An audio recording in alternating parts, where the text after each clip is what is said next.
Nós vamos começar agora a falar sobre um assunto dentro das redes internet, dentro dos conceitos de redes internet, que nós vamos chamar aqui de protocolos de comunicação. E nós vamos começar esse assunto falando de um protocolo chamado TCP, que é um protocolo que que junto com o IP, o TCP, forma a base de comunicação da internet. Então vamos analisar este protocolo. Acompanha comigo em tela cheia. Primeiro, a leitura do significado do protocolo TCP. Protocolo de controle de transmissão. Isso traduzindo, é o protocolo que controla a transmissão dos pacotes de dados, orientado à conexão e garante que os pacotes de dados sejam recebidos na ordem certa de envio, certificando seu recebimento. Isso quer dizer o seguinte, que o TCP é aquele, como a própria sigla diz, aquele protocolo que controla como os dados serão transmitidos da origem ao destino. Então tu imagina uma transmissão de dados na internet. Os dados saem de um lugar, que é a origem, e vão para outro lugar, que é um destino. Se os dados têm que partir de um lugar, que é a origem, e ir para outro lugar, que é o destino, qual é o protocolo que controla a transmissão desses dados desde sua origem até o seu destino? É o TCP, que, como a gente sabe, e acabamos de observar aqui no texto teórico, o TCP, observa ali na imagem de novo, é um protocolo orientado à conexão. E por que ele é orientado à conexão? Porque ele controla, isto é, ele verifica se os dados chegaram de fato no destino. E além de verificar se os dados de fato chegaram no destino, o TCP ainda verifica a integridade desses dados. Verifica se os dados que saíram da origem são exatamente os mesmos dados que chegaram no destino. Por isso que ele é orientado à conexão, porque ele controla a transmissão dos dados da origem ao destino, verificando se os dados que saíram da origem são exatamente os mesmos dados que chegaram no destino. Essa é a função do TCP, que junto com IP forma aquela base de comunicação de dados na internet, chamada TCP/IP, onde o TCP é aquele responsável por controlar a transmissão dos dados da origem ao destino. Bem, embora nós saibamos aqui que o TCP forma a maior parte das transmissões de dados, controlando as transmissões de dados na internet, existe uma outra possibilidade, acompanha comigo agora na tela.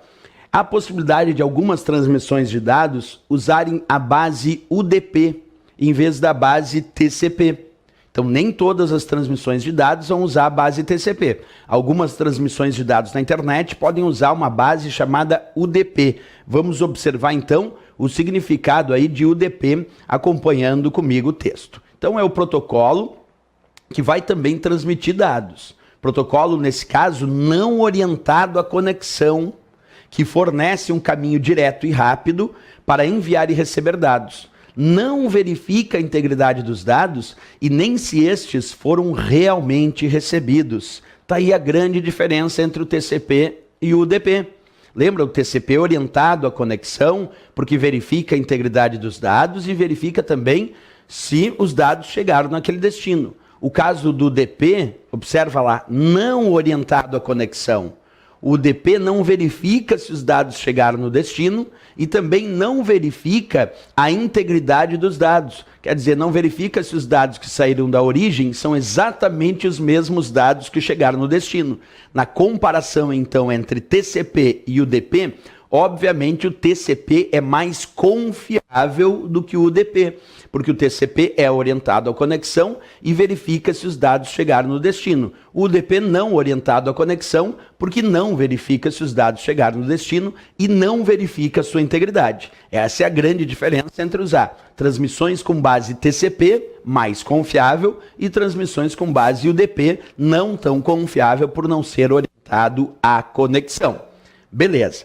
Isso quando a gente fala de protocolos que formam a base de comunicação de dados, tanto TCP quanto UDP, embora o TCP seja mais utilizado, certo? Mas temos que estudar outros protocolos, como por exemplo, citava aí em aulas anteriores, a história do IP. O termo IP se refere ao protocolo da internet. E quando nós falamos de IP, é o sistema de endereçamento utilizado na internet. Porque se a gente for pegar só o significado da sigla IP, IP significa o protocolo da internet. Mas o que ele faz de fato? Acompanha comigo a leitura. fornece o sistema de endereçamento usado para identificar os computadores conectados na internet. Portanto, o IP pode ser tranquilamente respondido em prova como o próprio endereço que identifica os computadores conectados à internet. Por que eu digo o próprio endereço que identifica os computadores conectados à internet? Por uma simples razão, porque a ideia do IP não está associado obrigatoriamente numa prova ao significado da sigla. Quer dizer, tu imaginar uma questão de prova simplesmente dizendo assim, IP significa o protocolo da internet. É improvável. Embora seja certo, é improvável que a prova simplesmente pergunte, IP é o protocolo da internet, que é a tradução da sigla IP. O mais provável é que a prova indique IP é o sistema de endereçamento utilizado na internet, ou ainda que a prova chegue a indicar é o próprio endereço que identifica cada um dos computadores conectados na internet. Isso quer dizer que cada computador conectado à internet precisa ter um IP que o identifique nesta conexão, para saber exatamente quem é aquele computador nessa grande rede chamada internet. Certo?